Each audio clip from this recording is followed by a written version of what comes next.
isang lip bite nga. Yan! Yan si Boss Lip Bite. Yan, nasa PGDX tayo ngayon. Ang ginagawa dito, boss? Sa Lubon po. Ayun. Thank you, boss. Nice meeting you. So we're here right now sa may SMX Convention Center because today is the second day of the PGDX and pupuntahan natin doon yung mga boys from Sim Racing PH. Siyempre, yun yung group na ginawa natin from Sim Racing, transition to real racing. Kaya, susuporta tayo. Let's go! Just a brief background kung ano ang Sim Racing PH. It's a community na ginawa namin ni Daryl Brady, Gav Quintos at ako to promote sim racing dito sa Pilipinas. Back then, 2009, tatatlo lang kami nagsisim racing. Yun na nga, kami nila Gav. Then, lumaki-laki ng konti yung community natin. Up until now, kitang-kita naman natin. At least, meron tayong progress. Marami na rin tayong mga drivers, namely Jamil Lacuna, nandiyan si Russell Reyes, at itong mga Ribbon Arc Motorsports nga, nag-transition from sim racing to real racing.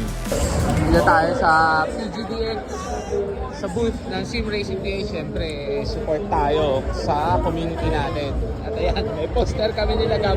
Diba? Yabang eh. Ayan, si Quattro, to si Gab. Alonso, si Keanu, si Gabe. Ayan. Dito tayo sa SMX Convention Center. Maglalaro tayo ng computer. Ano meron bukas, Gab?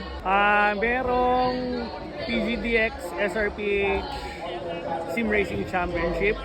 So merong mga prizes. Si Apex will be giving away a Camus steering wheel, direct drive. Yeah, Parang ganon. Ganon? Mamimigay sila nun. Yeah. And then Mr. Ribbon Arc will Yes. be sponsoring cash prizes. Si Magic Gloves. Ayaw nga pala, yung gloves mo naiwan ko.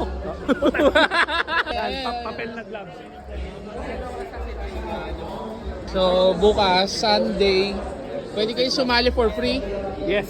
Oh, no. Meron lang qualifiers from 10 a.m. to 4 p.m. Qualifiers yun. And Karera na. karera na. Kunin namin yung top 16. So tomorrow, Sunday, the third day of PGDX. Drop by kayo dito sa SMX Convention Center, dito sa SRPH booth. Bale, 8 rigs yan. 1, 2, 3, 4. 1, 2, 3, 4. May karera bukas. Mamimigay sila ng cash, steering wheel, and gloves. Care of si Magic. Nandito tayo sa SMX Convention Center for the 2024 PGDX. Okay? Bale, daan kayo dito tomorrow. This is open from 10 a.m. up to 8 p.m. Let's go! Subscribe, like, and hit that notification bell para updated kayo sa mga uploads natin dito sa YouTube page natin.